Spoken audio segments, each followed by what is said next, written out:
go check out BrandonJordanComedy.com, where you can be able to go get your own Don't Blame Me, Blame Detroit t-shirt or hoodie.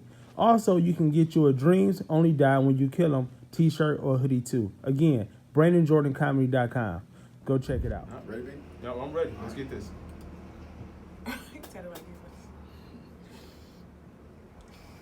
We started? All right.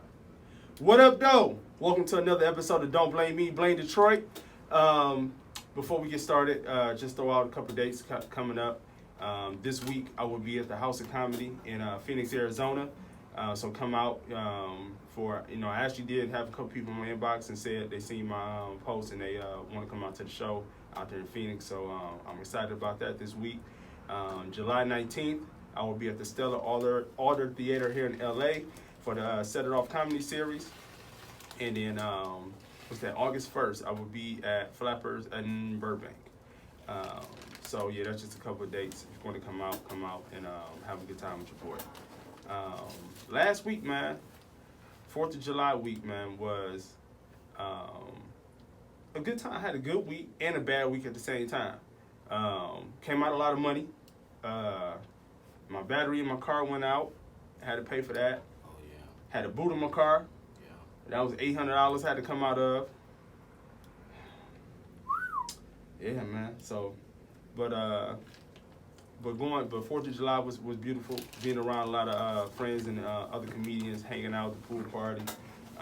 Saturday night, had a good time. That big titty girl. Oh, yeah, she did have some big titties. Both of them did though. Yeah, they did. But what I want to get into is that people saying a lot of times saying now that dating is is harder now, and in this day and age. I feel like it is, but one of the biggest factors I feel like about dating is that in the beginning, when a guy meets girl meets guy, they first meet. I feel like what a lot of the problem is sometimes is that the attraction is not there in the beginning on both parties, and so what happens is that the person that's more into the person than the other one, their emotions and feelings gets more fucked up versus the other person. So that's where kind of like the dating process kind of like stinks for some people.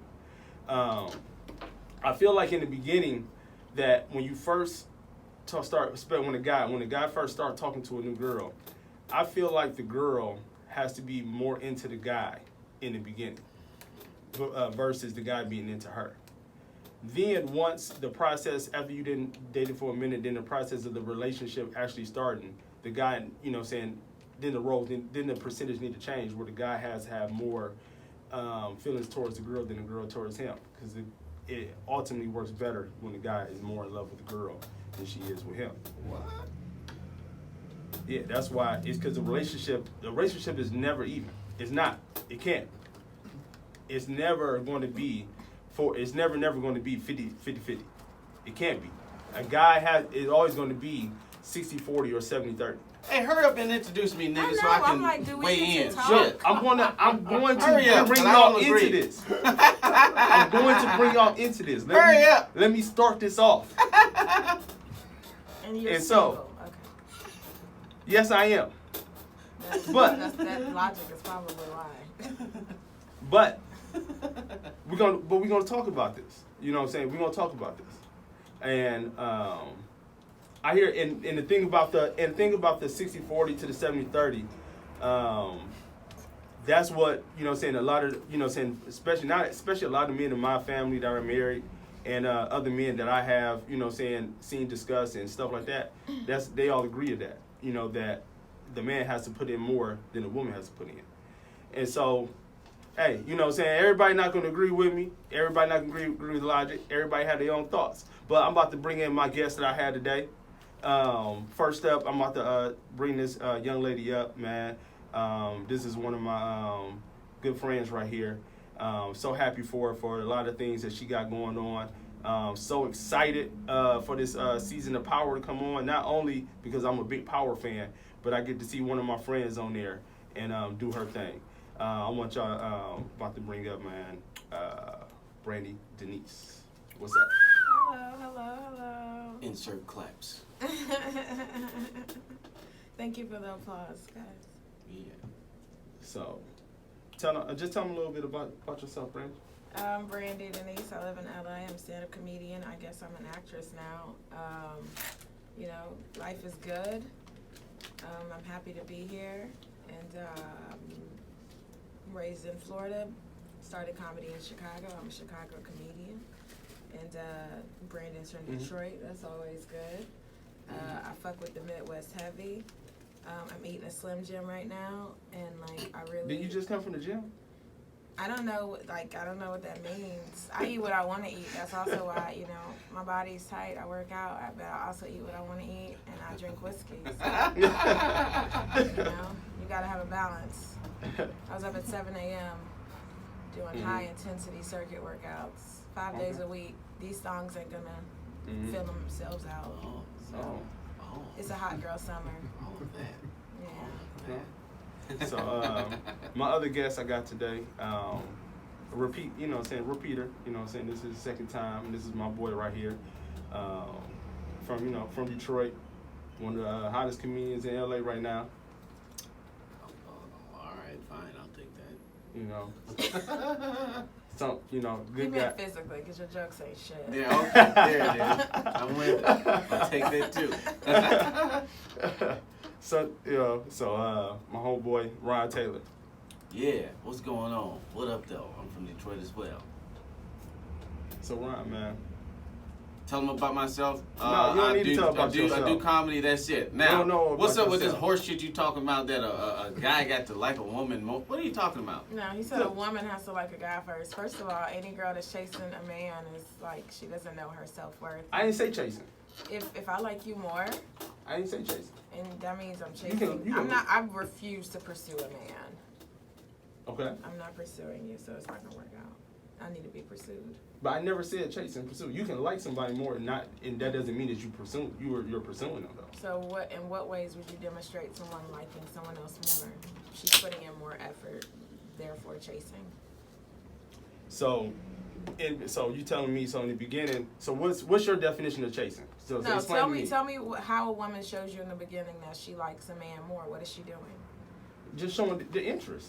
She's just showing interest. How is she in doing it. that? Is she calling him? Is she texting him? Is she She the one calling, making- texting. See, yeah, that's chasing to me. That's- If we exchange numbers, and I'm not hitting you up, that's you. That's on you. Cause there's hella niggas hitting me up, so I'm not doing that.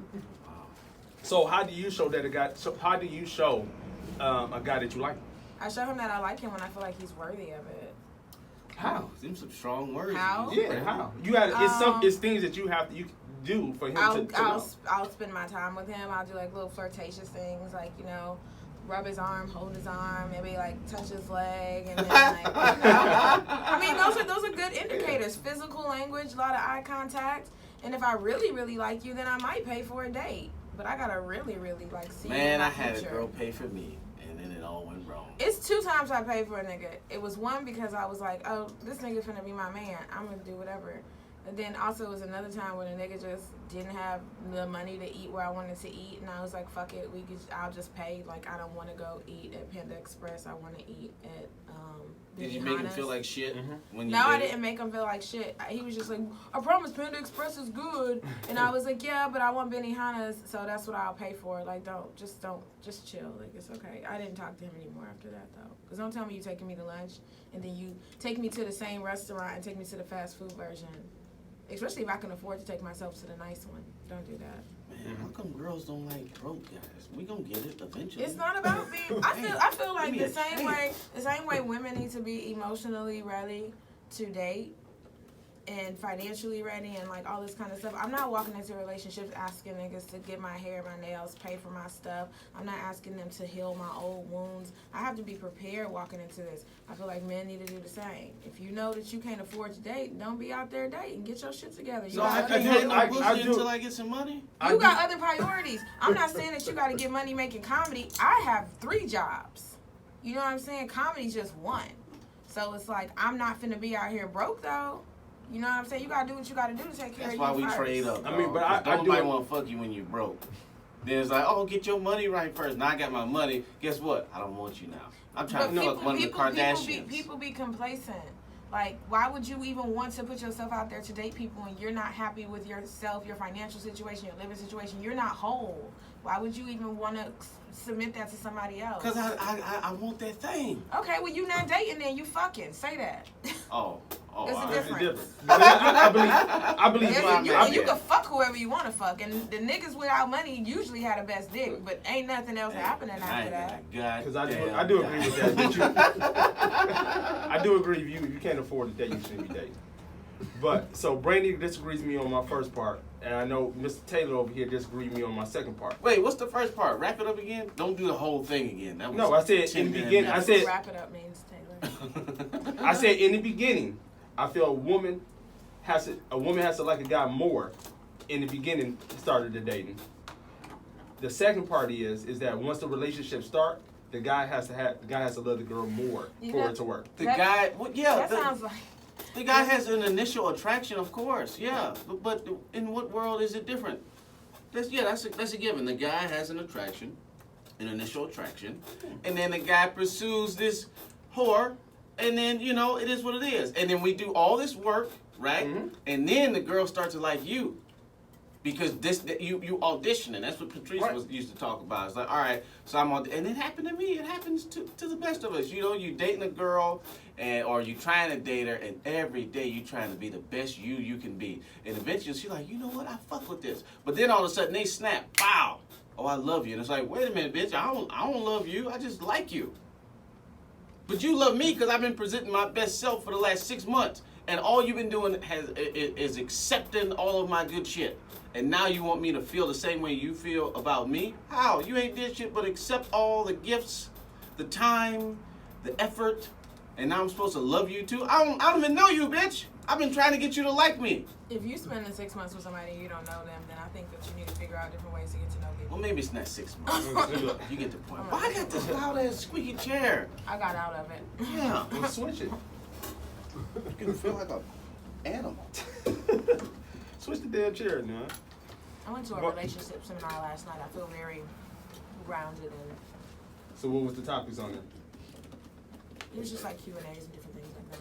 But I read her book. It's the relationship therapist. She's about 85. She's been doing it for 45 years. Mm-hmm. She has a couple of books. She has one book called Getting to I Do. But like the base is the mainstream of her teachings is like feminine energy versus masculine energy, and how you have to like enter a relationship with someone who is compatible with yours. So even if you're a female, you can have a masculine energy, but you need to date a man with a feminine energy. And basically, depending on what type of relationship you want to be in, that's the type of qualities you need to present to your mate. And so a lot of it is like, okay. I want to be, if you have a masculine energy, you want to be respected. If you have a feminine energy, you want to be cherished. Oh. I want to be cherished. And it's like sometimes it's hard for me to decipher because I am a female comedian amongst a lot of men, and I feel like I do have like this very assertive, aggressive attitude. But when it comes to my relationships, I had to learn to like tone that back because I do want to be like the feminine person in the relationship. And so it's just like, it was just real good. It's good. I'm learning a lot. She was like, ladies, if you are a feminine energy dealing with a masculine energy, she was like, if you want to have an argument or you want to have a discussion, she's like, you really need to like ask him, is this a good time to discuss this? Don't just bombard men with your problems constantly, because then it feels like you're nagging. And also, everything's not a problem. If you don't have to call a lawyer, if you don't have to call the cops, if you don't have to call a doctor, don't fucking bring it up. And so these are things that I'm like learning, because it's like, damn, I be like just tripping, and like really it be shit that be going on in my own head. Niggas don't even have nothing to do with it. I don't believe that. We talked about that on the way over here. I don't believe girls want to be cherished. I believe they want to be cherished. Every time I've ever really cared about a girl and showed it, they split. The meaner I am, anytime I tell a girl to shut the fuck up, they love that.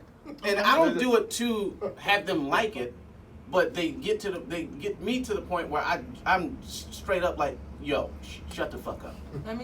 Every shut the fuck up give me a week more dating with a girl. Anytime I'm like, I'll never forget, dog. I told this guy, I said, you're my favorite place to be right now. Yo, I never heard from her again.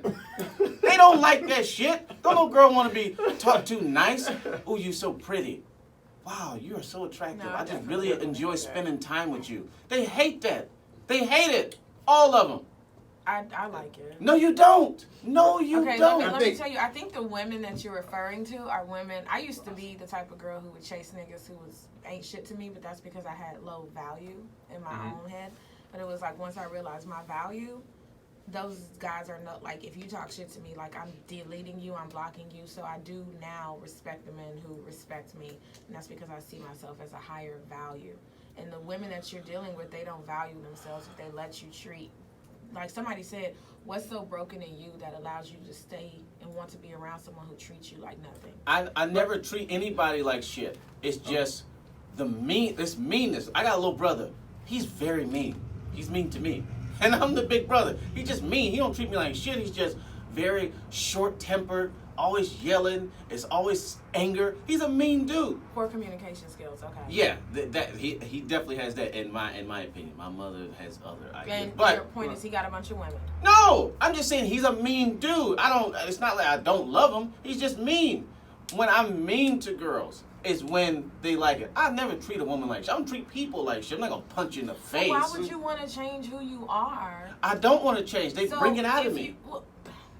You should always be with somebody who brings the best out of you. Because I done had some niggas that made me want to flatten tires. I done bust the window. I done hit a nigga with a car. Oh, Those are not God. the men that you should be with. Because they bring that out of you. Yeah, I'm not with them. I'm just saying those have been the longest stints. Every time And that's how you know. Every time I've dated a girl, right, and I said, hey, you know, we went out with the hoes. We went out, and it's like, man, she bought it. Not dinner. She bought dinner on the slide. I told my daddy about this, and he was like, "Ooh, that was slick." We at Norm's, and she get up, go to the bathroom, and then she's like, "All right, let's dine and dash." I'm like, "Bitch, are you crazy?" She get up, she walk out. I'm like, "Yo, my man, let me get the bill so I can hurry up and catch this girl." He was like, "Oh, she already paid for it." I was like, "Damn, that was some slick shit." I'm like, "Yo, I like you." I didn't say that, but I expressed it, with my feelings and actions. The bitch ghosted me. Gone.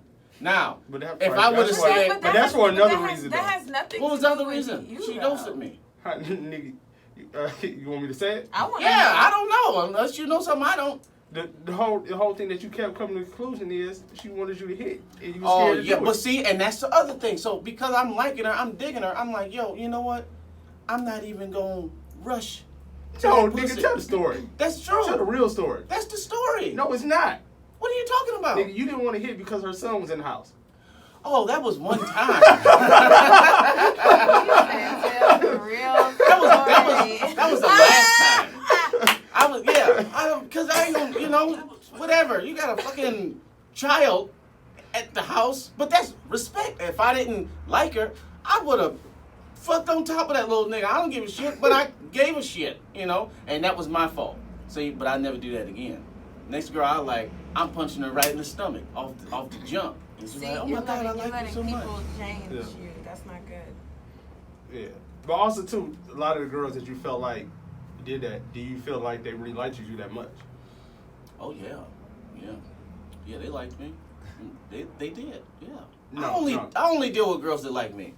That's No, why I don't deal with a lot of girls, because I don't be knowing. Like, a girl got to straight up be like, oh, you cute. I'm like, oh, all right. Cool. No, I'm saying it's different. They might have liked you, but did they like you like you? I think so.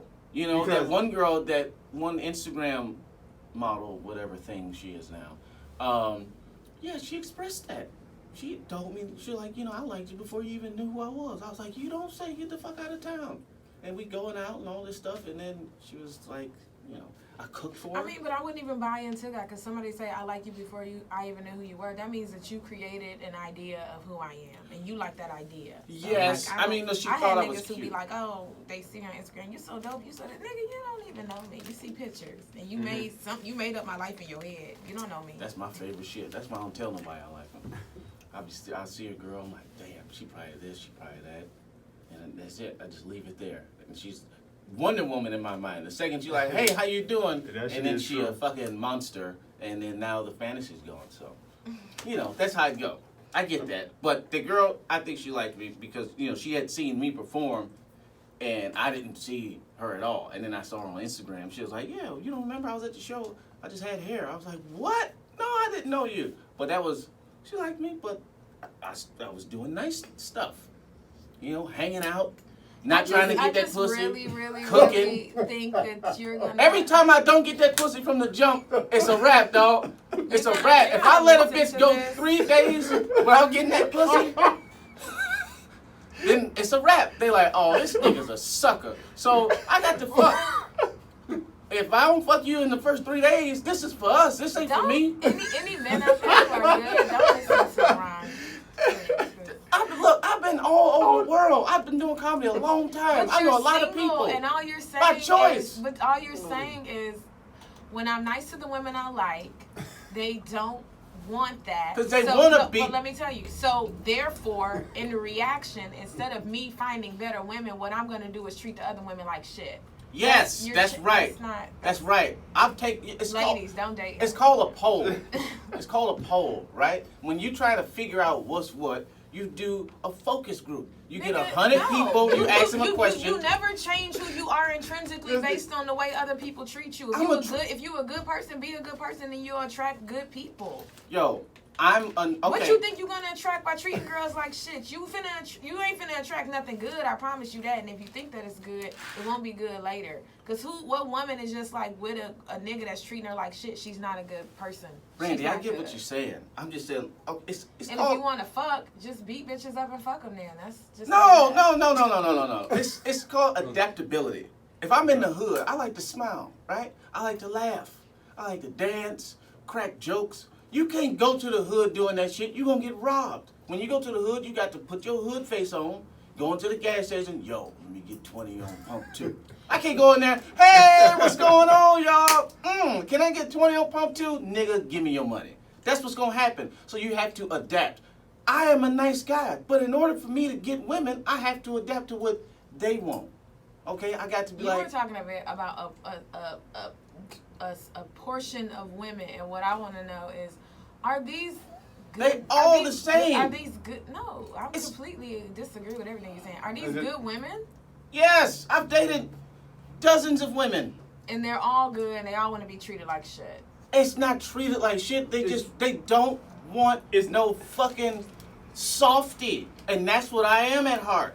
I want to tell you how cute you are. Like, it's basically like he's... I don't think giving a woman a compliment is being a softie, because you're not going to get my attention unless you give me compliments. So I'm only saying... Like, what's somebody like, oh, bitch, you all right. Who the fuck is dating a They love that. No, they love that. No, because I have insecurities, and I need reassurance. You can't do that with me, because I'll block your ass and be like, that nigga's fucked up. Okay, I won't say... Okay, to try to be on his side just for a minute. He's not saying that not giving a compliment is wrong. But what he's saying is women tend to, if they get a dude that every morning texting them, hey, good morning. They hate that. Or during the day, how your day doing? You know, how your day going? You know what I'm saying? Typically, from our experiences, women find that shit annoying. Nobody wants something that they have. So when a woman is unsure of her place in your life, her being able to... I think you need to replace woman with girl, because that's how I see. I need to know where my place is. When they unsure, but I got another part to it, and they're forever securing. The second they like, oh, this nigga ain't going nowhere. Nobody wants that. They want to be like, and I said this last time, I don't repeat the same fucking podcast, but it's like, a woman want to know you got options, and that you opted to choose her. Yeah, for how long? I'm giving you like 3 to 4 months. That's it. No, even after that, because once a guy no longer has options, and once you show a girl, hey, I really like you, it seems as if he has no options, and a girl just wants to know that you've got options, but you chose me. Because I see your worth, I see you attractive. You don't have to show me that you got options, nigga. I see how you live and I see how you handle your business. I already know bitches want you. You don't gotta prove that to me by being a fucking thought. Like, I wanted you, nigga. I know other bitches want you. I don't want nobody who whack. You know what? Fine. I'll give you this, Brandi. I'll give you this. And you know, maybe I'm coming from a different perspective because, I mean, I'm 32. I'm dating for marriage at this point, so I take things a lot more seriously, and I feel like I know myself very well, and I know exactly what I'm looking for and what I want. So I'll give you this. Let's say everything you saying is right. I'll tell you that's and not I went the to a majority. relationship seminar also. That's fair, but I'll tell you this: that's not the majority. And much like there are many women like you, there's many left-handed people, but most people right-handed.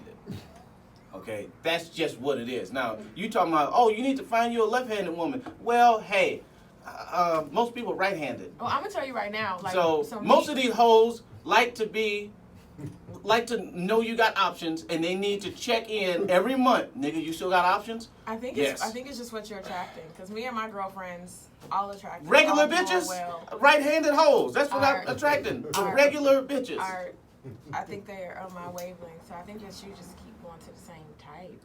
Yes, regular hoes. No, I haven't found them extraordinary ones. No. It's a lot of them out here, but you know, half of them be booed up. Some of them don't turn extraordinary until they're 32. You know, but the majority of people is some silly bitches, and that's what I deal with. Regular people. And you like, oh, find an extraordinary motherfucker. Yeah, I mean, who don't want extraordinary? But I'm ordinary, and I'm fucking with ordinary hoes, and they like to check in. But You still got bitches? No, I mean, I could have some, but I chose you. Cool, I still like you. But this is what You got bitches? No. I'm out of here, nigga. You ain't even got no hoes.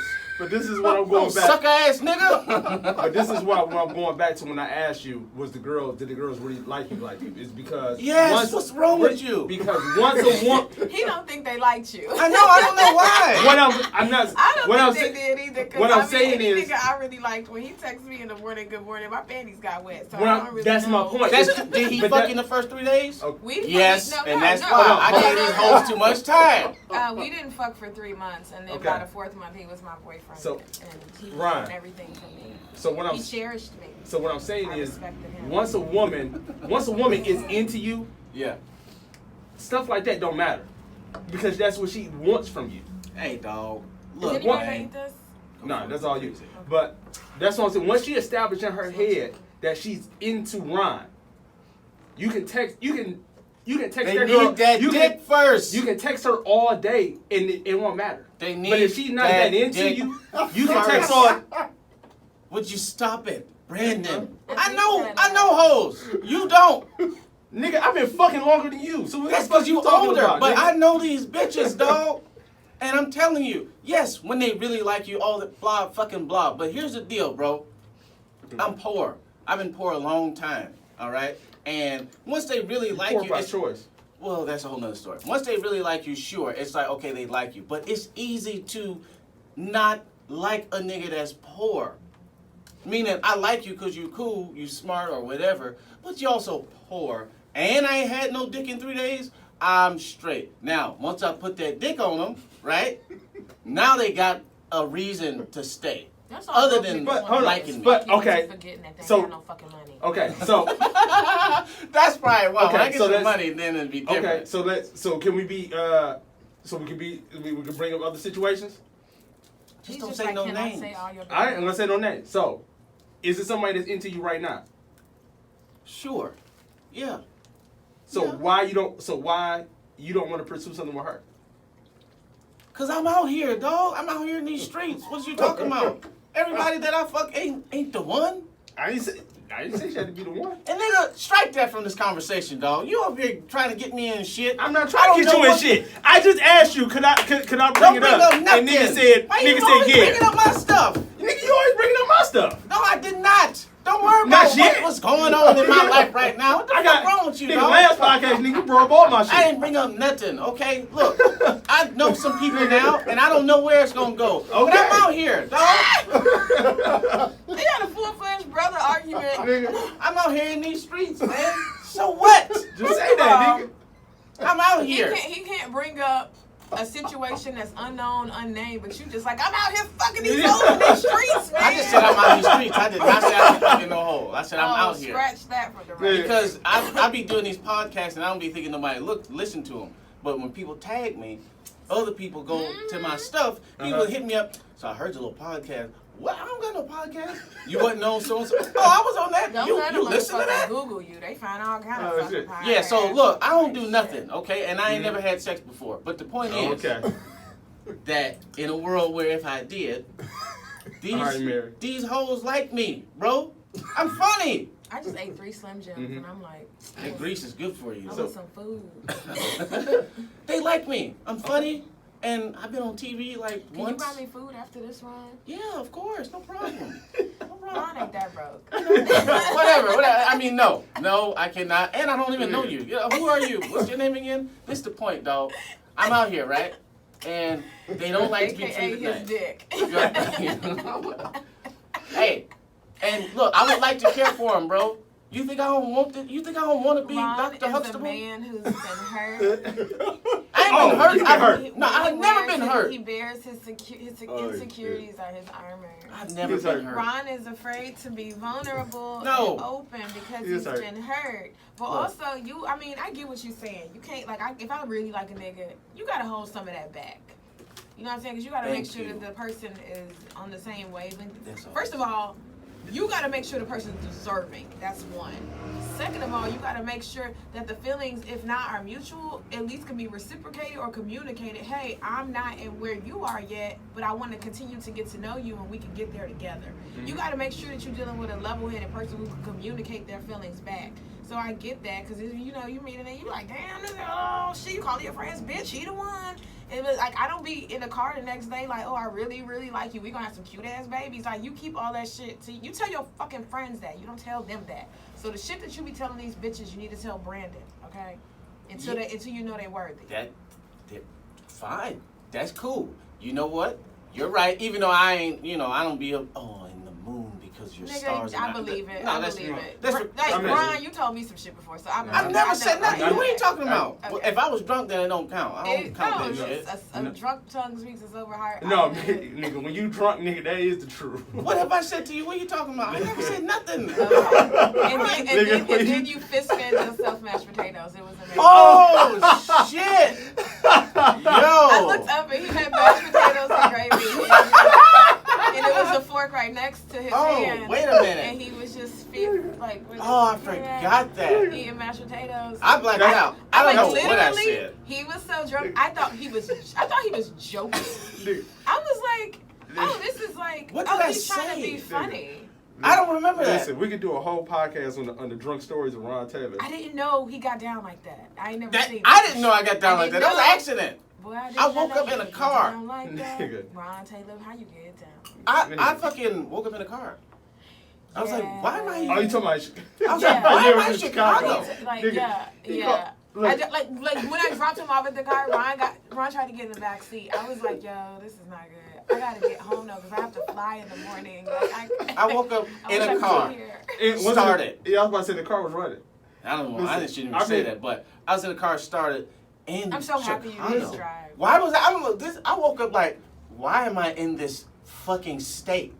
I didn't remember why I was in the state. To this day, I don't know why I was in that state. I don't know why I was in Chicago. Look, I don't know how I got there. I'm in Detroit, and I called him. I'm like, hey, man, don't you got the show? He's like, yeah, I got to take the, what you had to take the Greyhound or the I had to fly. He had to leave the car in He Chicago. told me. Yeah. And had to fly to Detroit because he was so drunk and woke up late that he wasn't going to be able to drive back in time. I don't remember. But, whatever. What did I say? Don't tell me. Tell me after the show. But if I mean, said it wasn't like raunchy or anything. Yeah. It was just extremely, extremely sweet. And Oh. I believe that you. Oh, man, I don't remember it. And I don't, I'm not going to admit But to you it. have said raunchy things. No. Okay, never mind. All right, I'm I out, told dog. you what you said. That is my second time seeing you drunk. Never mind, I'll take that back. What did I say Second time. before? Okay.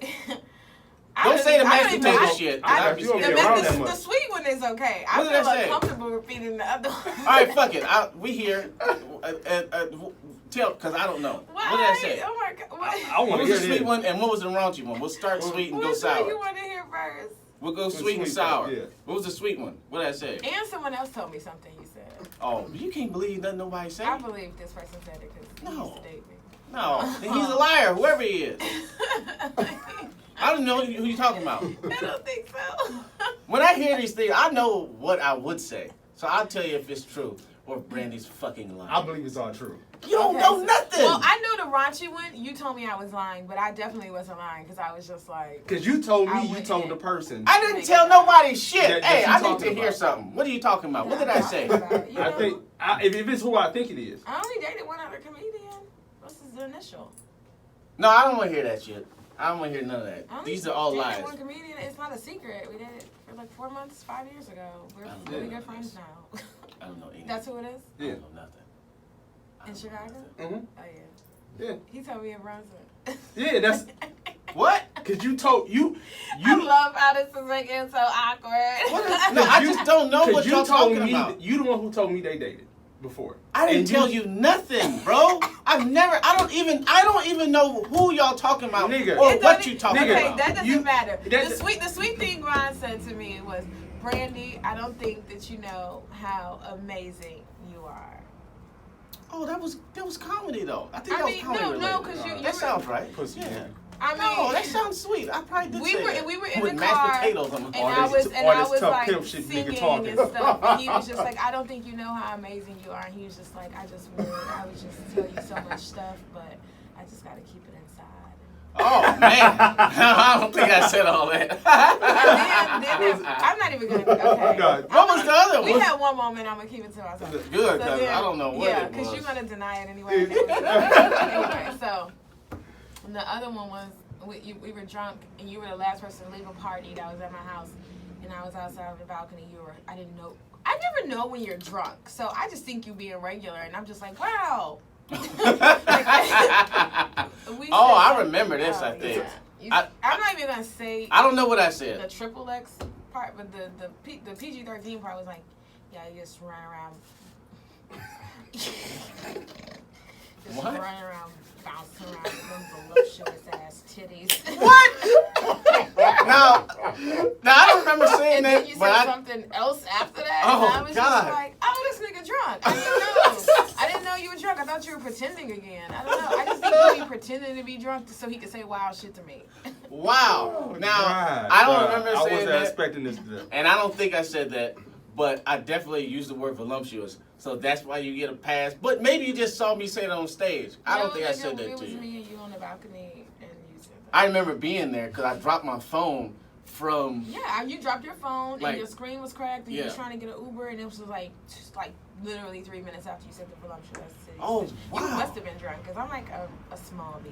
I did having a push-up bra that day, so I don't know how much titties was super voluptuous. And I was Well, I don't drink no more, so it's all good. That was in the past. Oh man. It was in the past. The and that point was a is, year ago. But hey, but watch this. Now I said all these things, right? okay. And Brandi ain't text me, what up, though? She ain't said, you want to go catch a movie or nothing. Now, had I fucking punched her right in the stomach, we'd be married to this day. Point in case. Arrest my fucking case. It's a good shot. From the She just told me I done poured my whole heart out. She don't give a shit about none of that.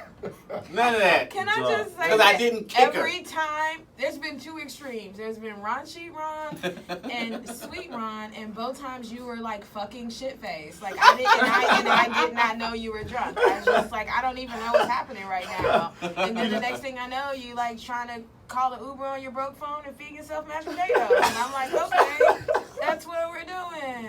Now, had I fucking bottle cap challenged her in the face and had roundhoused her, Oh my we'd be married, bro.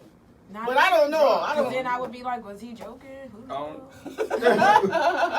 But hey, I don't admit to anything. These are all stories. This was all entertainment for the Hypothetically podcast. And this has been I wrote another that. episode of What Up Doe with Brandon, Jordan, Brady So. Denise, Ron Taylor, and the engineer that goes by the name of, I'm not certain, but he does have a cactus cooler that I bought for him. Oh, thank you. Go Oh, for it. I was But- looking for like a cactus cooler. But Brandi, I haven't seen you in a minute. I haven't seen you in you know what I'm saying. I just saw you like a couple weeks ago because I bought shoes.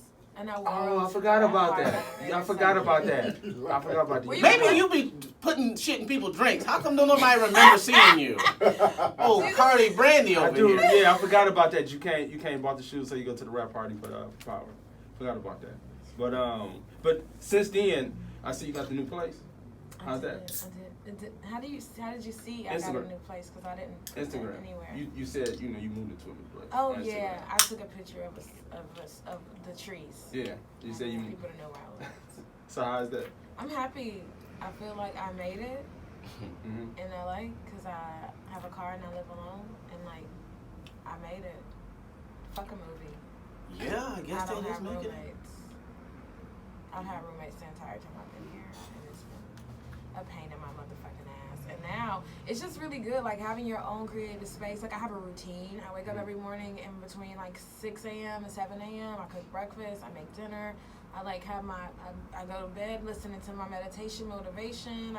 I just like I have a routine and my space is clear, and I stick to my schedule, and it's just very well. Life is very good balance. And it just, I feel like it makes me more creative and just more positive because I don't have to deal with other people's energies. Okay. That's interesting. You know, I was talking about that yesterday, and like I really love being by myself at night. Like the thought of sleeping next to somebody bothers me so much. Love being by myself, but in the morning, that's when I be lonely and sad. I'm like, damn, ain't nobody here. I want to go out, or I wish somebody else was talking or doing something. So a lot of people have the opposite where they like, oh, I just want somebody to go to sleep with. I don't, bitch, get out. But when I wake up, I need people around to be creative. That's why I don't move until 6 o'clock at night because it's time to go to a show. So I guess being by yourself is great, but I need some roommates. I mean, I hung out with a lot of people yesterday. It's just, I'm talking about like being in my own space. Like, you know, I hung out with a couple of my girlfriends. We went to the seminar together. Then we went and had like happy hour after. And like, I mean, I hang out. I have a social life. I do stuff with other people. But it's just something about having that just, you know, and I say this in a, you know, a lot of people, you hear it all the time. But literally, the past couple of like, I would say last 2 months, I've just been manifesting and just like been having like, just like these routines of things and things that I've been wanting and things that I've been working to are coming together. And I think it has a lot to do with me literally setting a schedule.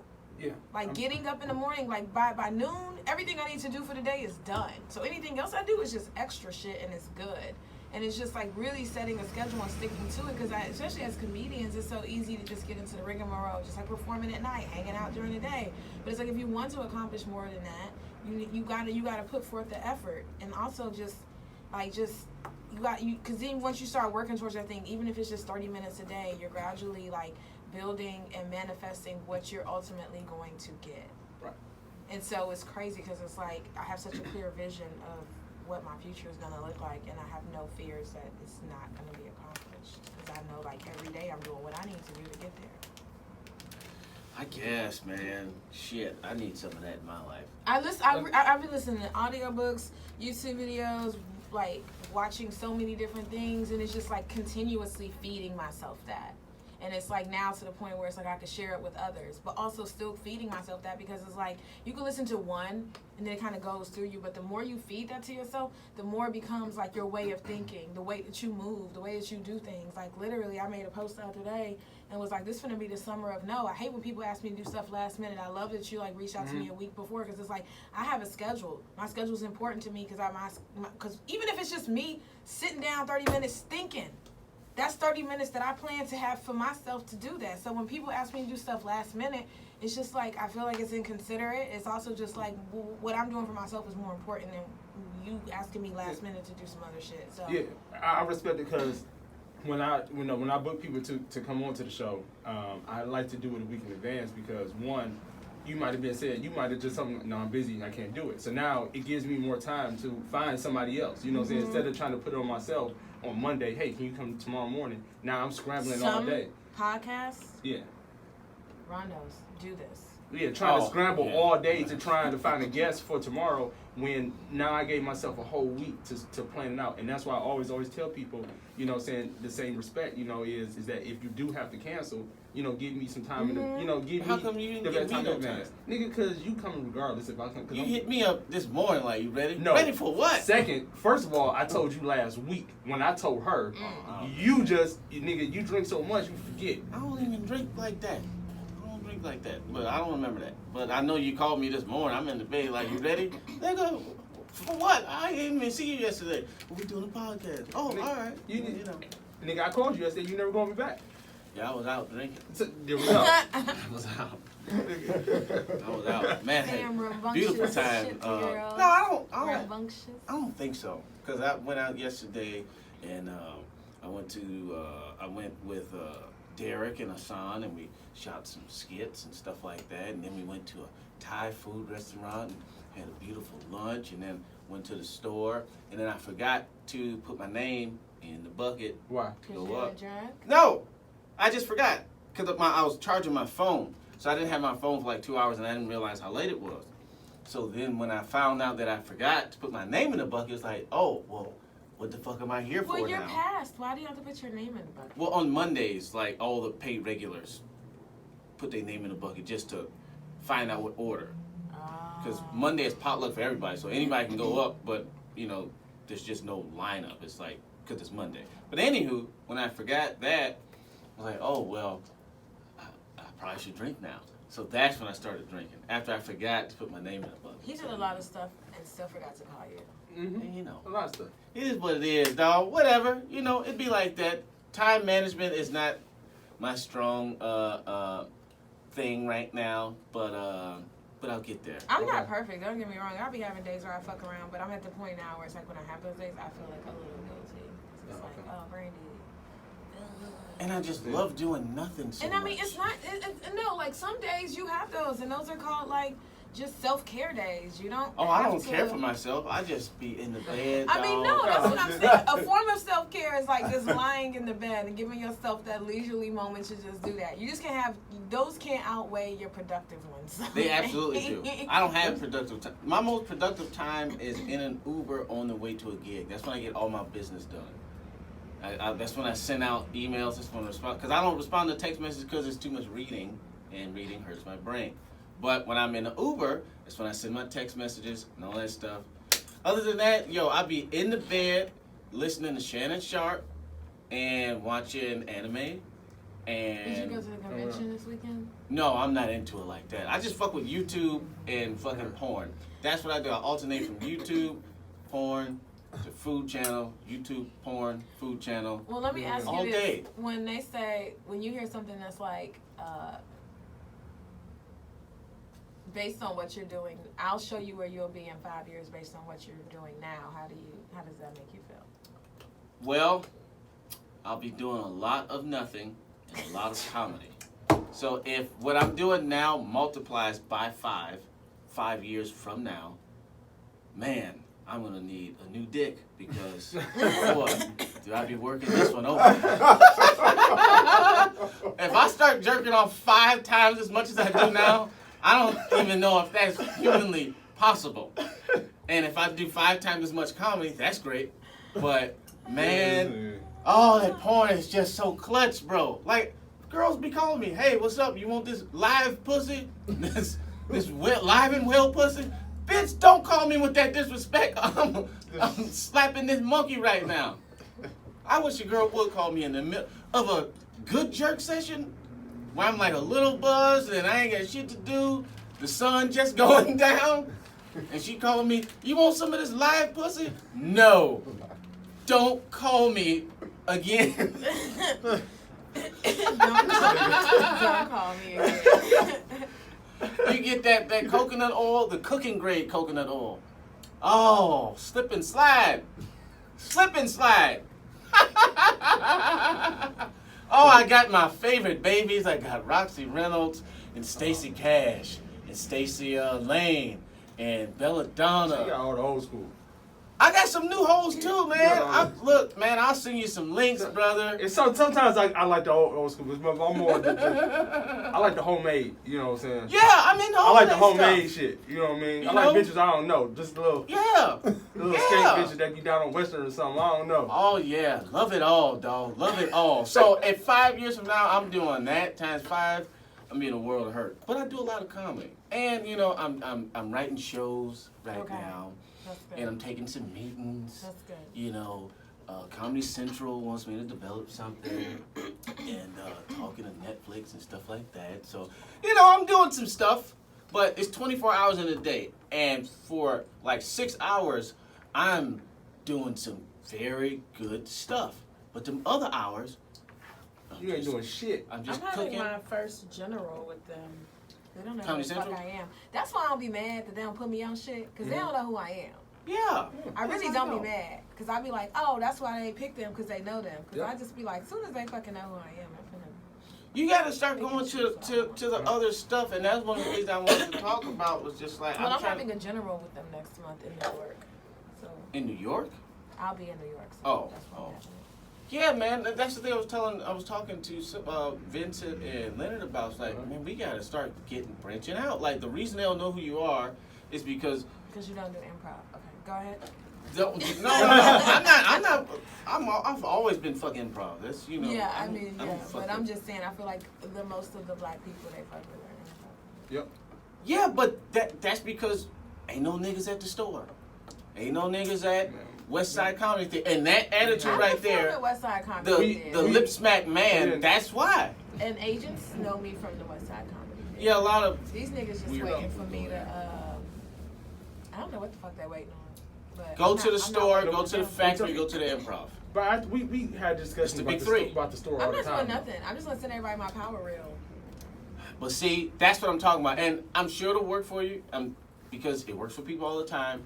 But if we took the time to go, you know what, I'm gonna do the grunt work of But you some know other what? shit. I did that in Chicago, so it's Well, like you gotta do it now. Niggas don't like to No, start but over. here's the thing: I don't have to do it now.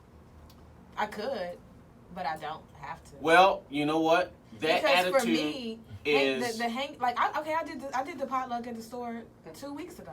I was number 8. I did it. It went Yeah. well.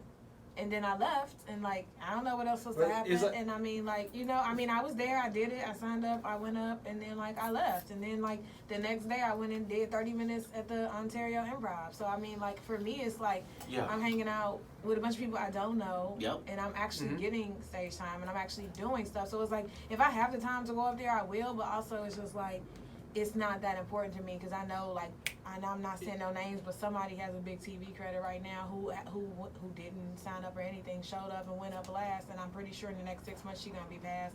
And so for me, I'm like, oh, I see. There's a fucking easy route.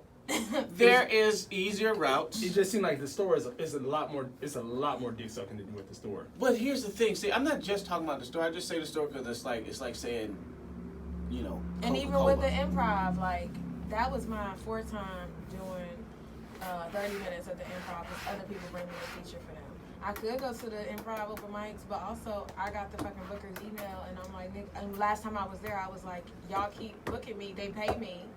Other people keep booking me, put me in your rotation, so I'm gonna just email him. I'm not gonna keep going to the open mic because I went to the improv open mic 3 times. They never fucking picked me, but I'm doing 30 minutes. Y'all paying me $100, $150 at y'all other clubs to do this. So why am I in Hollywood for 2 hours asking for 3 minutes? Y'all already writing me checks. I'm not finna go stand in line and wait for my name to get picked out of fucking bucket. Well, I You get know it. your worth. I'm too good to do that. I've been doing comedy for 9 years. I did that in Chicago. I didn't come to LA to fucking start over. I don't have to start over because I'm good. Well, you know what? You're right. You're right. I think you should work smarter, not harder. And I tell you this, I have friends who started with me, who moved out here with me, who are doing that. I've obtained a lot of things by not doing that they have not gotten. They still putting their names in buckets. They don't have representation. They not on no shows. They not headlining clubs. I'm doing all of those. I ain't put my fucking name in no bucket.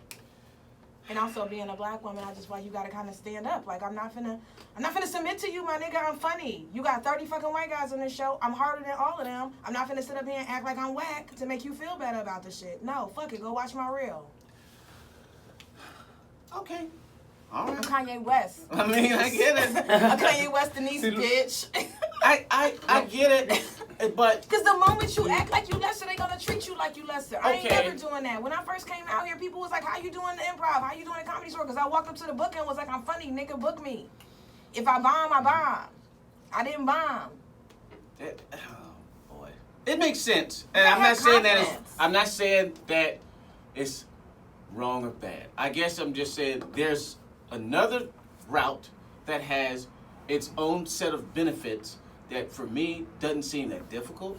And if And it's more not. if more black people did it, But it would here's be the better. thing. But a I'ma lot tell of you- black people don't like I'm going to to tell do you it. why your journey is different from other black men that I know who be trying to do what you're doing. Okay? Because I know them. I know them. They my friends. I talk to them. It's other people who go to the Comedy Store every, what is it, Sunday or Monday?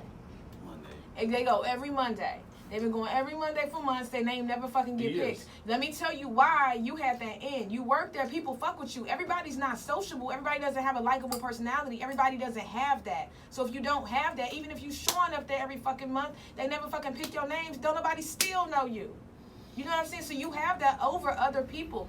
Everybody don't have you. Everybody's not gonna have people attracted to them. Like when people see you, they be like, "Oh, Ron's a genius. Ron's great. Ron's this." That's because people like your personality. People like being around you. It's a lot of comedians who fucking socially awkward that don't get that.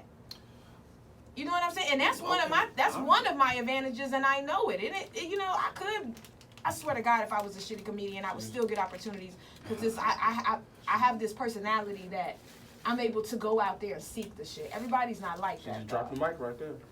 Spit some knowledge right there. Well, I get that. Because you know them And too. Because they go yeah. every fucking, and it's, do. they be there every fucking Monday. I These might- niggas be, I've been up here for 2 months straight. I still can't Years. get on. Nigga, they don't like you. That's why. People like you, Ron. I Don't mean, downplay that shit. I might take that for granted, and that's interesting. Now, I you get take that. it fully for granted. Well- I tell you that all the time. Well, you know, whatever. So look, everybody's not sociable. I get that. Know your I strengths. I can dig that, but it's just, first of all, there's other people. Then let's say I ain't talking about them, but it's a whole bunch of people that could hang out, and it's not just showing up on Monday. It's immersing yourself in another world. So here's a person who people like, who's very talented, who could easily be on the fucking wall at the Comedy Store if he wanted to. CP. He don't got to. This nigga's driving a motherfucking Mercedes SUV. He signed to a holding deal with ABC. This nigga's eating, living, breathing the LA lifestyle. Money we don't even see. This nigga's fucking doing all, he got all kind of deals and writing deals and shit. We might not even ever see none of his shit, but this nigga's eating off of this. Yep. Well- And so it's like, he's definitely somebody who could be on a Comedy Store wall, but like, why would CP go to a fucking potluck on Mondays when this nigga's making You know what? well over 6 figures for just doing what he already does? Fine. You know what? I get it. I get it all. I guess for me, it's just like, if I wanted to make money, I definitely wouldn't do no fucking comedy. There's a lot of more lucrative things to do with a lot less work than fucking comedy. So I guess I don't really see it as oh, this, I'm already making money. Because I didn't get into comedy simply to make money. I guess I'm just saying the sphere of comedy, like when people talking about the greats and all this stuff, and they do when they do a fucking list of people to watch, and CP's not on it, and fucking Leonard Oots is not on it, or Vincent Bryan, or Brandi Denise, or fucking Teddy Ray, or whatever the fuck. All these people I know ain't on it, and it's They like, already got famous and it's on it. 30 white people that I've never even heard of them, or I probably have heard of them, and I know that they're funny, but this whole other group just ain't over here. I just would like them to be over there. I mean, you can make money doing any and everything. I don't have to do comedy. I can drive Lyft if I wanted to make money. But I would like to see people mix it up more. It ain't all about like, okay, me. So you talked about going to the fucking Sunday. I put my name in the bucket at the Improv. I know. The day before, I was booked there. And the month before, I headlined an Improv. But I want to do comedy. Like, No. I didn't have to put my name in the bucket, but I did. I think that you want everybody's level of importance on And stand-up to love. be the same. Because it's like, for me, I see the names on the Comedy Store wall. I mean, some of them are impressive, some of them are not. So for me, it's not like a big deal. Like, I know what I want my future to be. And it's like, if my name get on the Comedy Store wall, like, cool, I guess. But like, also, it's just like, I'd rather have executive producer behind my name. So it's like, not that big of a deal. But I get what you're saying about mixing it up. I don't feel like I stay to the black rooms. I don't feel like I stay to the white rooms. I mean, I don't do the Comedy Store, but like, I mean, JFL, I did that. As a lot of people who've been living out here for years who can't even get an audition, I went straight to callbacks, and both years I've been out here, and I just moved out here. So I feel like, you know, I am like in the mainstream as well as the black stream. I'm doing the fucking hot tub at the end of the month. Like, I'm in those rooms, but I'm not pressed for that. Cause And I I'm not feel like a talking lot of about people you look to that for validation. And for me, JFL's denying me 4 years now. NBC's denying me fucking 3 or 4 years now. I'm like, my nigga, I'm good. I don't need for y'all to validate me. I ain't even auditioning for that shit no more. Like, fuck that. My manager was like, some people have auditioned 9 years in a row. I was like, well, good for them, because I ain't the one. Yeah, because somebody, they had, I forgot, I guess NBC had they have something in some, Oxnard. yeah, Center for Diversity. Yeah, and and they was like, I'm not going to that shit. I did it. Now, Mary Lindsay is the reason I'm not going to that. I did it twice already. I'm good. Yeah. Even though Mary Lindsay's a sweetie pie and I love her now. But what you trying to say about Mary? I'm going to tell you right now, nigga. Okay. When we went there, I did Center for Diversity a long time ago. Yeah, we did it together. Yeah, in Chicago. Yeah, we did it in Chicago. And I hadn't met Mary Lindsay. She was just me. Well, I didn't know the stories and the legend and all that stuff. I thought you did. I don't think so, bro. I thought you and Josh did the co-headline before that. I think it was after. I remember when you came to Chicago and did that. Yeah, I think that was after. But she was like, I was like, who are these young niggas? Why they get to co-headline? She's still like featuring. That's funny. Yeah, we had won some competition or something like that. It was something weird. But yeah, I remember that. But that's why I went there, and that experience was just awful. And it was not Mary Lindsay's fault, but just the 1 minute. All right, 1 minute. Do your comedy. What? 1 minute? And what you have to realize with that is it's so much more than your material. Yeah. Like, I've seen people who literally went up there with the NBC look and was like, oh, they gonna get it. And they got it because they were like, oh, they biracial with an afro and like light eyes, and they talking about being biracial and like growing up in the hood, but they were raised by a white family. It's like they got this whole like stick that they're looking for. And it's like, I know I'm in my own lane. I don't need for y'all to figure it out, because first of all, y'all a bunch of suits and y'all don't fucking know shit. So when I pop and the people fuck with me, then y'all gonna come jump on this dick and try and ride it raw. I mean, I get it. I just would really like to see more of us get around. And I'm not talking about the stuff you do. I'm just saying, I know a lot of comedians. I will say this because I agree with you, because the people that I see at the Comedy Union on Friday and Saturday are not the same people I see at the potluck. And I've seen people who I've seen at the Comedy Union on like at the Comedy Store on a Monday night, and they're there for D. Ray's room, but then also you have Blame It on Social Media, who's a show run and produced by black comedians, and these niggas don't even know each other. And I'm like, how is it like 8 black comedians in this room?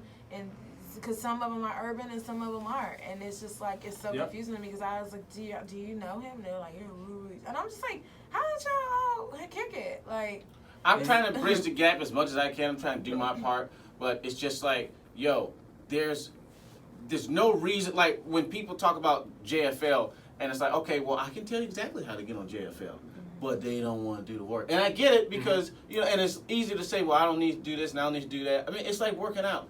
Like, there's nobody who don't know how to get big and strong. You work out and eat right. But a lot of people don't want to do the work. Or a lot of people just ain't got around to doing it. So I get it. I guess it's just like, in the sense of comedy, I'm like physically fit. You know, I got a good shape. And I'm trying to tell people like, yo, come to the gym with me. And they like, man, fuck that gym. Come to the gym. You wanna go to JFL? Or whatever somebody's thing is. You want Rogan to know you? You wanna have a meeting with Netflix? It's like, you can make money. You know, DC Young Fly. Yeah, of course. DC Young Fly don't know no fucking Joe Rogan. He is going to JFL this year, but that's because he did it on his own. But everybody he's going to New Faces? He's doing something. I don't remember what it was. Somebody on the inside told me. But that's the way to do it. I mean, he did make variety. I think that's what he's going there for. But that's the way to do it. It's like, come, get around. Stop just going to somebody's night in Inglewood and the J Spot in fucking. That's all. That's what I was just about to say. We'll never, ever go to the J Spot. No, that's. I like the J Spot. I like all the clubs. Never going back. It's once in a while, you know, I like going, but it's just like this, that when you go to the J Spot, and then you can sometimes you go to even the Ha. Sometimes I go there and see comedians I never seen before. You know what I'm saying? New people see before, and be like, why don't y'all go to this club and this? And they got every excuse in the world of why they don't go. I don't get that. I mean, maybe what you said earlier is the case. It's like everybody's priority of comedy is the same. Yeah. And I guess for me, I just talk to people and I get the sense that comedy is what they fuck with, but apparently it's not. It's their career and making money, which is fine. Nothing's wrong with that. But when somebody's talking to me about comedy, I'm like, yo, I'm leaving no stone unturned. Like, I'm trying to fuck with anything. I'm trying to be on All Def Digital and Comedy Central. Like, you brought up CP. That's my man. I've known him since, we started together. But I still remember that show. He first time I met CP when he recorded that his DVD. Oh. And he had the security guards bring him down to the boy. stage. Yeah, he had a plan. He had a and plan executed since it day one. correctly. This nigga had security. It's like, Like for I said, what? No, Did and you look, invite us but home? Why did you the have thing security? about it is, the thing about it worked because Yeah, for it me, did. it was like, nigga, what the fuck this nigga is? You know what I'm saying? It was like, this was my first time meeting him. Like, what the fuck this dude is? Yeah, it worked all right. But, I get that. But nobody at the store is like, we got a CCP. Now, he don't need to do it. But I want Russell Simmons to know me. And I want fucking Adam Egget to know me. They're both equally as important to me. But I think also, too, when you get, for like, let's just use the store, for example.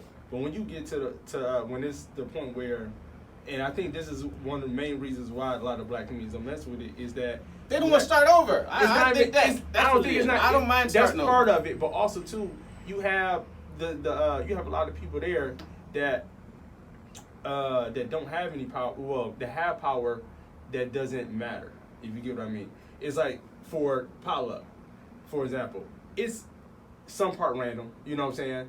But you got people there. You gotta kiss their ass. You gotta know them and this just to get on the potluck. What is kissing ass though, bro? Like, okay, let me say this, man. Let me rifle through this. The only reason I didn't got up on potluck is not because my name was in the bucket. I don't know nothing about that. It's because I had somebody pull my name to put me up there. I don't know. I don't think that's possible. I don't know what you're talking about. I'll say this much: when I moved from Detroit, okay, I was already on TV. I had already headlined clubs. I was on TV twice. I had already done a fucking DVD. I had already had a recording deal. I had all that shit before I ever moved to LA. I moved to LA and had no problem starting over. I wasn't kissing ass. It was just like, oh, the store, what's up? When I came to LA, I was hosting Crack 'em Up in the belly room from the Shell. I was hosting a show at the store for like 6-7 months before anybody even knew who I was at the store. Because don't nobody give a fuck about Black Night. Fucking, to the listeners, fucking Crack 'em Up is Black Night. I wasn't getting up on potluck. None of that stuff. But eventually somebody saw me or whatever. And they're like, hey, come back on Monday. You do 3 minutes. 3 minutes? I'm from Michigan. I didn't even know a 3-minute set existed. Come back, do 3 minutes. All right, cool. Bam, I do the 3 minutes. Like, all right, we'll just hang out. Hang out, what is that? Just be around. Just stay. Stay until the end of the night. That's a long time. I feel like these are things you should be telling people who are just starting, because I feel like people are. But I just told you, I had already done more stuff than I'm talking about people like people who are just moving to LA or just starting, because I just feel like. You don't want to start over, I get it. No, it's not that. It's just like my life is really busy, so I mean, like it's just. But also, Like I feel like my name on the Comedy Store wall will come. I don't have to go. I'm not just talking about the name on the wall. I guess what I'm talking about is I had I'm busy enough accomplished that it's not like I'm not doing it because I don't want to do it. It's just like I'm fucking busy. Like I'm doing things to move my career forward. So it's not like I'm just sitting at home fucking my pussy and just being like fuck the Comedy Store. Nigga, I'm doing shit. I'm at Paramount Studios doing ADR work. I am doing shit. I get that. I ain't even talking like that. I'm not talking about you in particular. Yeah. I'm just talking about. But also too, still one thing I love about Chicago comedians is that y'all are breeded differently. Yeah.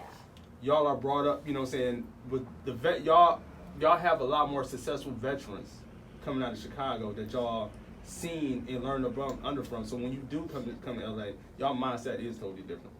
Yeah, Chicago, they definitely get down. They get down, but just I don't know. And like I said, I ain't even talking about you. It's a lot of Detroit comedians I'm talking about. Because I agree with what you're saying. It's just fucking get out there. I didn't have to do none of that stuff. And I brought all that up to say this. I ended up fucking working. When I was working at the store, when I first started working at the store, people was like, what the fuck? I didn't need the money. And, I was already hosting a show. And people was like, BT in particular, it's like, he saw me cleaning up garbage. He was like, what the fuck are you doing? Why are you busting? Nigga, do you work here? I was hosting the show, And then, which is why I had to stop doing that. I would host a show, and then when everybody left, I'm cleaning the room. I looked like a fucking jackass. But I didn't mind starting over because it was like, it was a means to an end. And I ended up getting past faster than, like, it was very But fast. here's the thing. But I did the work. You're.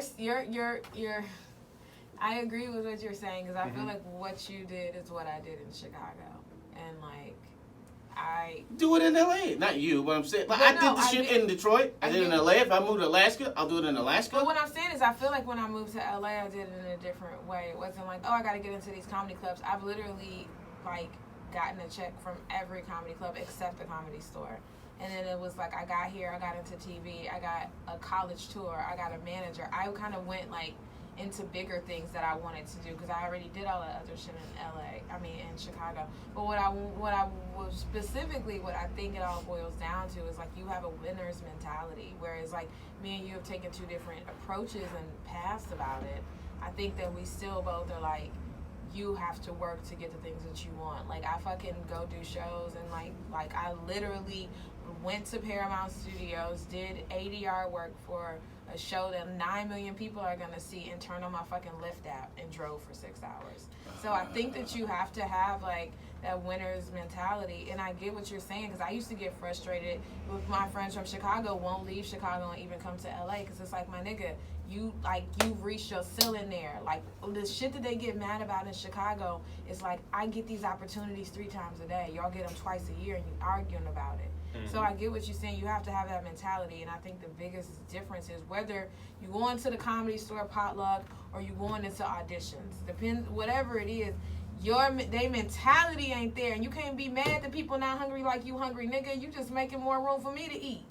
That's fair, and I don't want you to defend these fucking people I'm talking about anymore because I'm not I'm defending talking about them. niggas I'm just need saying, to do like, more here's the white thing. shit. That's all I'm saying. People don't want to eat, and I get what you're saying because I started comedy in white rooms. I didn't start doing black rooms until my second year in, and I was introduced to it in Jokes and Notes, and I was very uncomfortable around black people.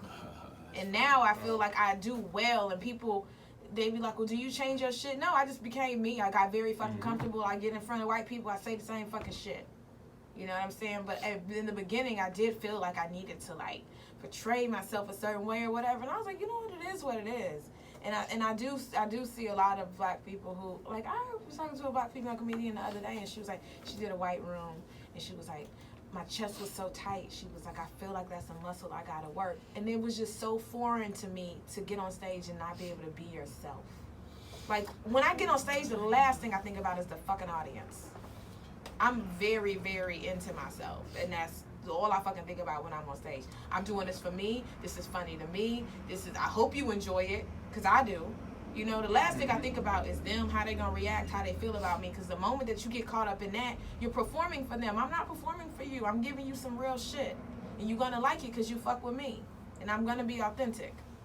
So it was so weird that she was saying that she felt uncomfortable. Because I was like, damn, I can't even imagine what it feels like to be uncomfortable being myself. That's so crazy. Maybe it got something to do with where you start, because I didn't know you started in white clubs, because I started in white clubs, and I did. I forget started in that Tallahassee sometimes. and FSU, like all the fucking things. But then I would go to black nights, I would go to spoken word nights and shit like that. But it was definitely the people I started with was white people. Yeah, I didn't know there was no black rooms. Yeah, I started with the niggas. I didn't know that I they was existed. just When I started comedy, I remember I had And a then I went to Samsung improv Instinct. schools and shit. It was all white students there too. I grew up with white people. Oh, well, You no, know, I didn't went to grow a up with it. HBCU because I was around too many white people. I wanted to go to a black college. But I do think that helped me teeter that line. Yeah, I remember I looked up on my phone. I just typed in comedy, and the first thing that popped up is where I went. That was the only thing I knew about comedy. But Was the first a comedy club. the first time I met you was in front of niggas though. Where at? We was at Heather Spot. Oh right, yeah. That was the I was a year, maybe That 2 was years in by then. No, I don't think he was that long in.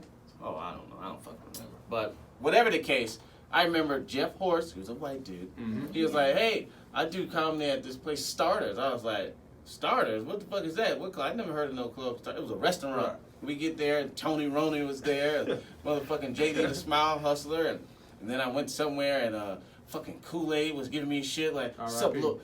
sup little nigga, you wanna go up? I'm like, yeah, man, yeah, I'll go up. And I was fucking telling them corny ass jokes in front of niggas. Nigga, Yeah, you know, like that's it's when just I was what it like, was. I gotta figure this shit out. Like oh my god, I used to have the corniest fucking jokes, and the first time I did it, like the first 3 times I went up and jokes to those bitch, I was bombing. And like one time I was bombing so bad that like I didn't even see the light come on, and like I wasn't even paying attention to the crowd. I was just like, I was literally doing a shtick or whatever they call it. I was literally doing that. I had rehearsed the laugh breaks and everything, so I was performing.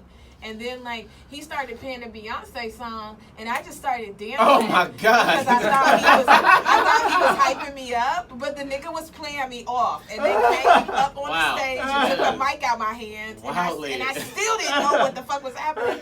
And I remember the comedian B-So came up to me and was like, oh, you a real nigga? And I was like, why? He was like, because you keep bombing and coming back. And I was just like, oh, you gotta keep trying. That sounds wildly embarrassing. Like, and I think that's why I had a mentality that I'm so good now, because it's like I feel like I was in Chicago for 7 years. My first 3 years was me trying to prove to myself, to niggas, the head niggas, bald head, fucking B. Cole, like Damon Williams. It was me trying to prove to them that I was worthy. I remember having my fucking recorder set up in the back of the room and niggas being over me recording my jokes like, yo, this shit's trash. Why they keep putting her up? And like, it was cutthroat. Like niggas cutting the mic off, niggas being like, boo, and so it was just like, then I started doing like the Comedy Store. They started giving me more time. The Laugh Factory started booking me every weekend. I started going on the road, and it was like, oh shit, Brandy's funny. Then niggas started seeing me on the North Side at like the fucking Zanies, and I'm winning contests and shit. And that's when I think I really started to get my confidence up. And then it was like, then when I started going to the South Side, they was like, oh, you killing. It was like I had to go back to the white people to like rebuild my confidence, because them niggas was tearing the bitch down. And then they started taking me on the road with them and was like, oh, she can handle her own. And now, August 14th, I'm headlining my first club comedy, DC Loft, in August. They paying a bitch, flying a bitch out, putting a bitch up. That's what's up. Okay. So, yeah, I still remember the first time I went to Jokes and Notes. Nigga, that was I remember. the Lions Den. We went. I remember I got there and got up first. I think I was doing 5 minutes. The first 2 minutes, nigga, I'm killing it. Nigga, I say something about Kanye. Nigga, that crowd turned on me so goddamn quick. Nigga, they was like, oh nah, fuck it. Get your ass off the fucking stage after that. But after that experience, I had a good. After that experience, Jokes and Notes was always my favorite black club. I think my experience with black clubs was, it was like 3 days, and then I got it. It was just, I went there and nobody laughed. That was the first thing, nobody laughed. Mm-hmm. I'm okay with non-laughter, nobody laughed. It happens. Second time, somebody might have said something to me, and I was like, hey, what is this about? And I powered through it. The third time is when like somebody was straight up heckling me, and I got so angry. And that's when I didn't have no problem no more. I'm like, look, you're not just getting ready to, you think you're just gonna whoop my ass because you want to? And that was like one of the first jokes that really worked. And it's like, yo, I don't give a fuck that these jokes is corny, nigga. I'm talking about swimming. Shut your dumb ass up. And then after that, I was like, oh, I get it. You can do corny shit in a black crowd. You just gotta let niggas know you ain't bullshitting. You heard the fuck I said, pussy? I'm talking about Naruto, nigga. Dragon Ball Z in this bitch. I'm talking about swimming, nigga. Yeah, it's gonna be what it's gonna be. A line for fucking Boondocks. But after that, and then, you might have to call a woman a bitch I've only done it like 3 times in my entire career. Directly call a woman a bitch. But that's because they was like, shut your ass up, Norbert. And that just made me angry, bro. Because I didn't say nothing to you. I don't even know who you are. Shut your fat ass up, bitch. And then, you get a couple giggles, on to the next one. Fuck you. Who you calling a bitch? You fat bitch. Shut your, you do some of that, and then you in there. But, I've only really had one, it was one thing, and then I handled it well. I was at Chevelle's. I think Popcorn had it on Schoolcraft. Shit, that's so long ago. Yeah, we got a lot of food names in Detroit. Kool-Aid, popcorn, black coffee, blackberry, Faygo Red, and somebody else got chicken in their damn think. I don't know. Anyway, I'm at Chevelle's with popcorn. This nigga get on stage, tap me in the show or tap me in the chest, say, "You ain't funny, nigga." And I was like, "Where's security at? Why can't this nigga just touch me like this?" And then they laugh. But that was the first laugh I got. After that, it's like, yo, I didn't have no problem.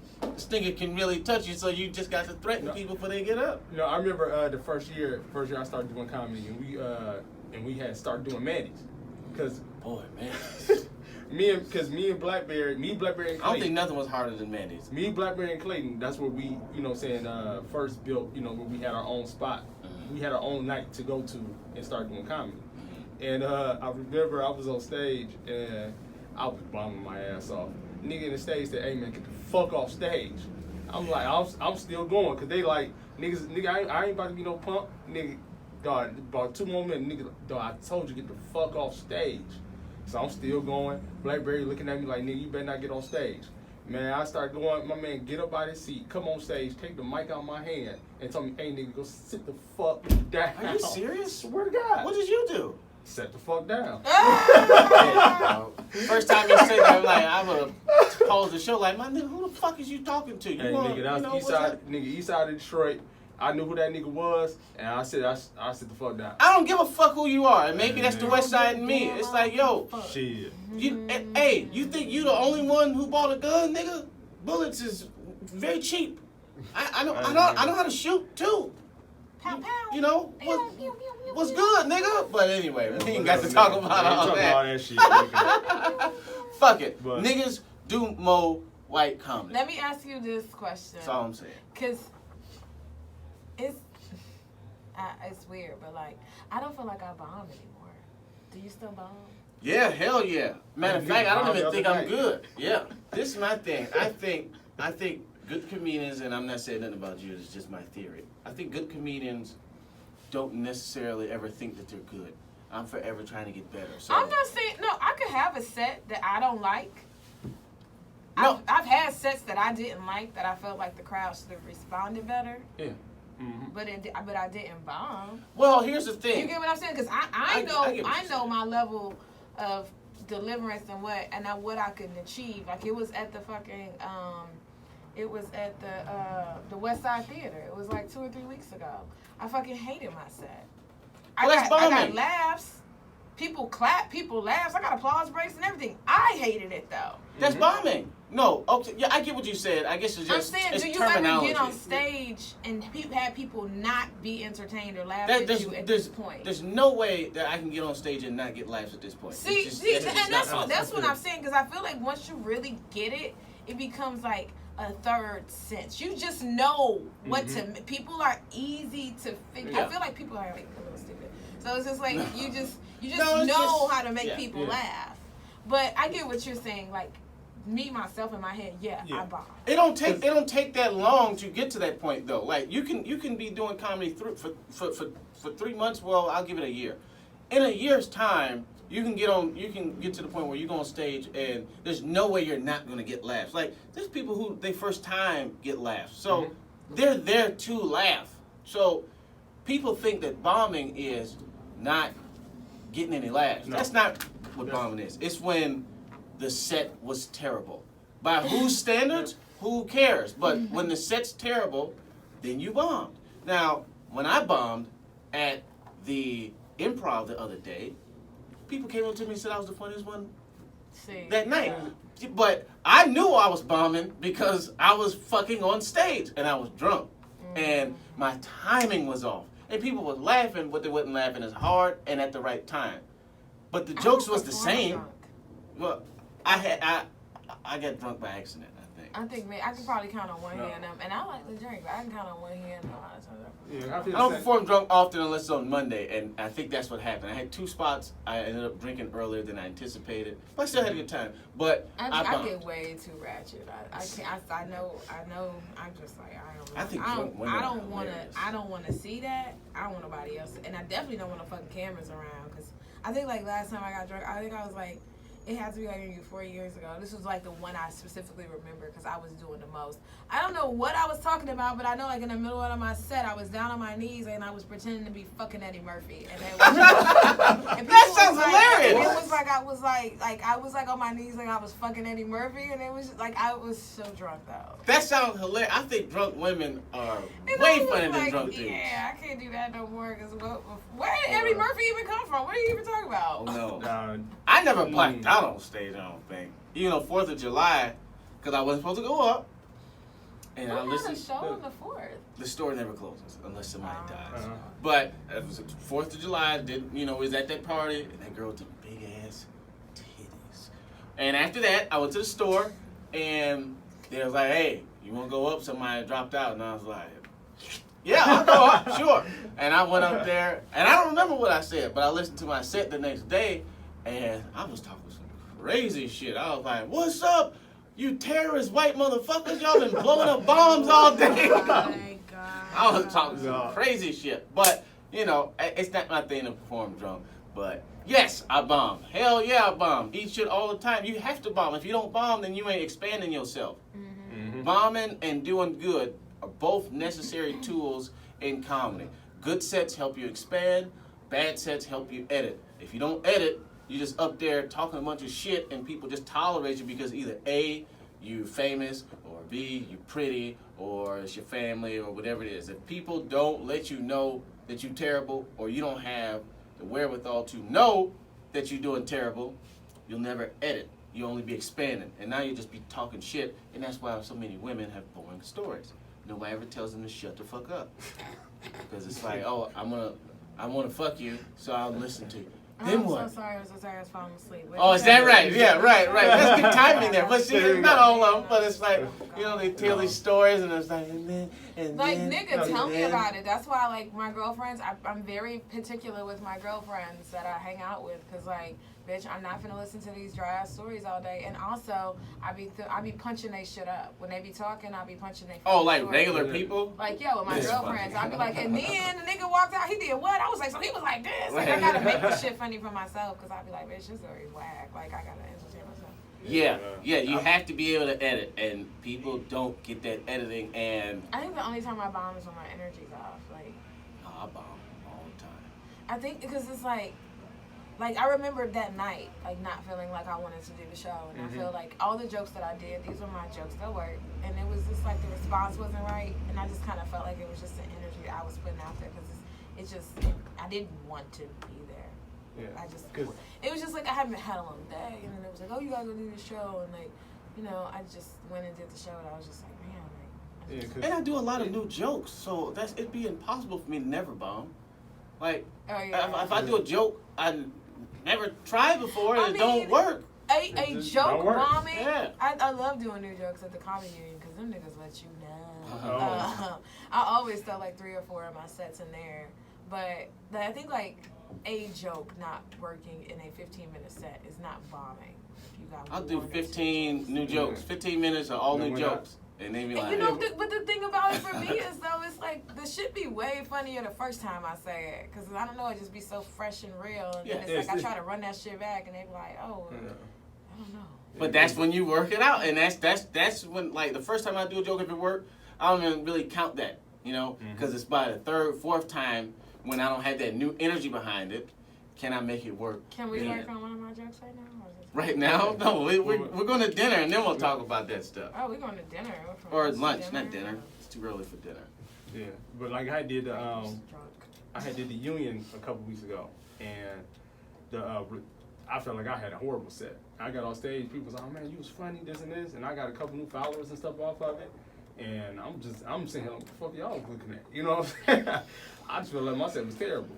Yeah, dog. I done told you your deal. All right, you know your problem as far as I'm concerned. Hey, About man. your whole comedy shit. Well, that's a whole nother story. No, fuck it. You put all my shit on there. I'm gonna tell you exactly what it is. You can tell what- Boom, boom, boom, I'm gonna boom, tell boom, you boom, right boom. now. Tell me Man, right it's now. like sometimes it's like you don't know what you're talking about. And that's it. But we've talked about this. Some of your jokes, not all of them, because you've been making things up. And I told you need to talk about your real life.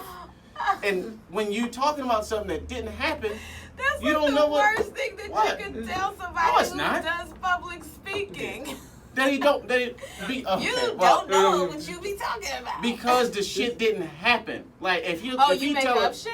Well, Don't every- make up stuff. everybody gets some. I mean, there's exaggeration, but Well, it's- okay, exaggerations versus embellishments. Embellishments are exaggerations. So, okay, exaggerations versus like whole fictional stories. That's a difference. It's a Well, different situation. yeah, meaning if he do a joke and say, and then she did a backflip, and it's like, nigga, that never fucking happened. It's a funny scenario if it did happen, but it never happened. And because of that, it's like you don't know which way you really want to go. And as a comedian, not the audience, because the audience laugh, but as a comedian, I'm like, this nigga don't even know where you want to take it, and you don't know where you want to take it because it didn't really happen. But it's because the nigga is scared. He's chicken to talk about his real life. Because his real life is a motherfucker.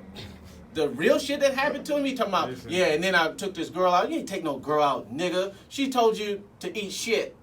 Say that shit on stage. Talking about some, yeah, man, I'm just dating this girl. No, you wasn't.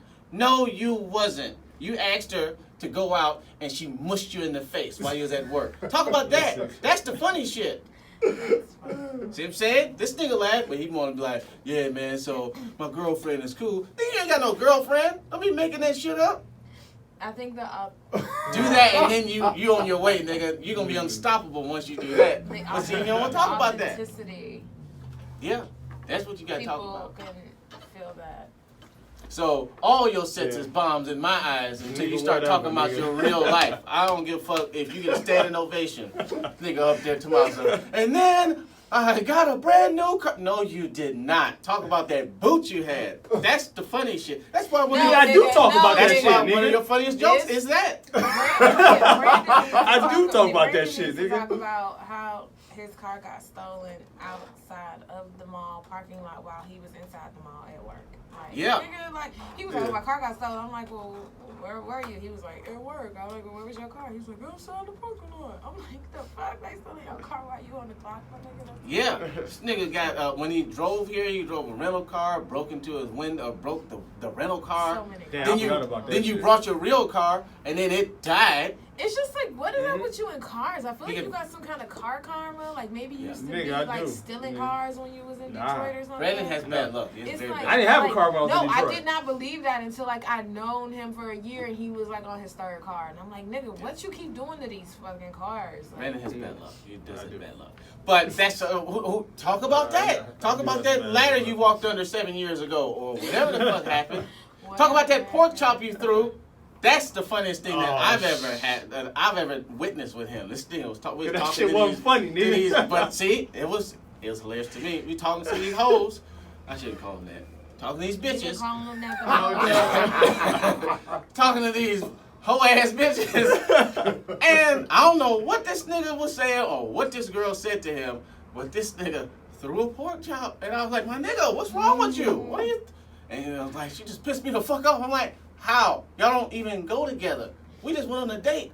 There's nothing she could say that should make you angry enough to throw your whole to-go box from Bossa Nova. Why did you do that? You threw a pork chop at a girl and No, not He at threw her. it on the floor. No. He was like, fuck. I'm like, She drove. what? She drove off, and I was so mad. I just threw the box. But this the thing. What with y'all not being together? I mean, now, yeah, now. But it's- I know. But in with that y'all, moment, with y'all not being together, What what kind could of she have fucking done? temper tantrum is that? What- Weird ass. You should have threw I her thought she food, was not looking yours. at her review mirror. Did that nigga just have his pork chop on his head? Yeah, girl, don't call him. He crazy. Why you got his pork chop? What could you have been that mad at? I mean, I don't remember, but it was just in the heat was- of that This nigga moment. don't remember the funny like, shit. He was triggered as fuck. She did something and he was like, bitches always doing this. Yeah, yeah, man. Like fucking spike this pork chop. That's what this whole podcast should be from now on. You finding Oh, out man. why you have such weird interactions with women, why you feel the way you do. You talking about I was scarred. Something happened to this nigga, man. He be like buying girls shit and fucking sending hoes flowers and stuff. You talk And- about one. You talk. See the thing. See You never bought multiple women I flowers? don't think No, it's any one- big girl. Well, You never bought multiple hoes flowers? I'm saying yes, but but this is what I'm getting at. This is why I hate talking about dating with you on today, because you rap, but literally in my lifetime, I'm 33. Well, 32. I'm about to be 33. When? October 1st.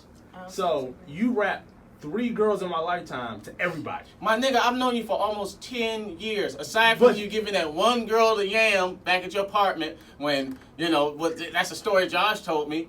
Nigga, I'm not going to say the names, but I remember the women that you liked back in... What women? You had I'm going to call it a crush, back in Detroit. Right. That's why I said it's one of the 3. Oh. So that's what I'm saying. You rap 3 women around all the women I have ever dealt with. It's only 3 women that I can honestly say, yeah, I was a sucker for. Yeah, the rest of them, the rest of them think I'm a fucking asshole. When do it stop? I was a sucker once for a summer, nigga, and then she got pregnant, and I was like, oh shit. I don't know. This won't happen again, and it hasn't. That's it. Okay. Nigga told me to leave. Lost. Nigga told me to leave his business out away, so I ain't gonna put it out there. We can talk about it. Just don't talk about no now shit. This is the thing, yo. Niggas lose every day. L's is gonna come when you play basketball. But I ain't never been no sucker. That shit don't happen. It's like, yo, I tell a girl she's cute and she's like, I got you. You a bitch. You a bitch and I'm not talking to you no more. I'm like, damn, you got me, dog. But man, the levels of emotional unhealthiness happening on this podcast. I don't think it's emotional. I'm fine. I'm happy. I be at home chilling. I do my thing. Hey, Keith, what time is it? Got my lady friends. You angry on the inside, bro. So I'm fine. That's why you be getting drunk, man. That's all it's a cover up. So look, we about to.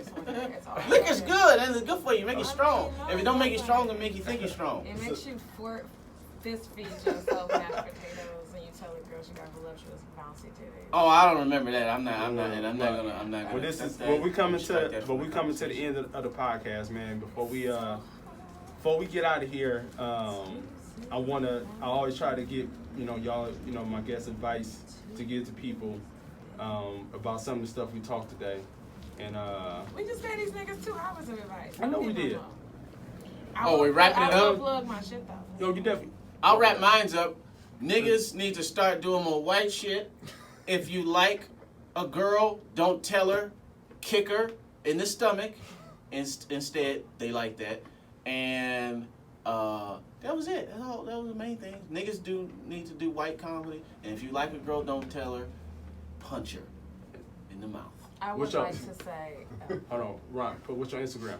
Follow me at Comedian Ron T on Facebook, Instagram, and Twitter. You can find me in Seattle, Washington. No, you can find me in Oklahoma on the 10th. Tomorrow. Yeah, I'm doing a show in Oklahoma. And then some weeks after that, just follow me. I'll be in Seattle doing something else. All right, Brandi? My final words are become the best whole version of yourself, whether it's in love, relationships, or your own life, and you will definitely find true happiness. It'll come to you because your energy will attract it.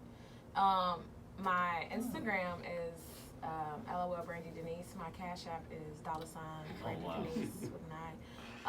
Go guys. Okay, so Power Season 6 trailer dropped. I just want to also plug my motherfucking hands because a bitch hands is in the trailer.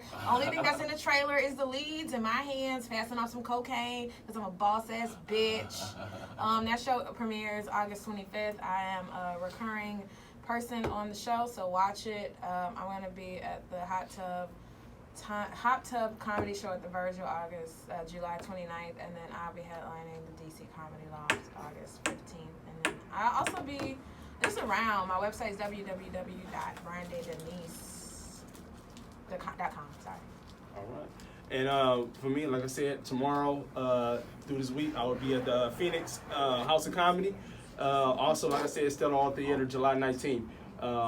For any merchandise of the Don't Blame Me, Blame Detroit t-shirts and hoodies, go to the website BrandonJordanComedy.com. Also, my Instagram, Brandon Jordan Comedy. All right, man. Catch y'all next week. I don't know who ate all them Slim Jims, but they fat ass. Chill, bro. I didn't even know I like them still. What the fuck? It's a good hangover food. Yeah, there it is. Hey, I meant that shit.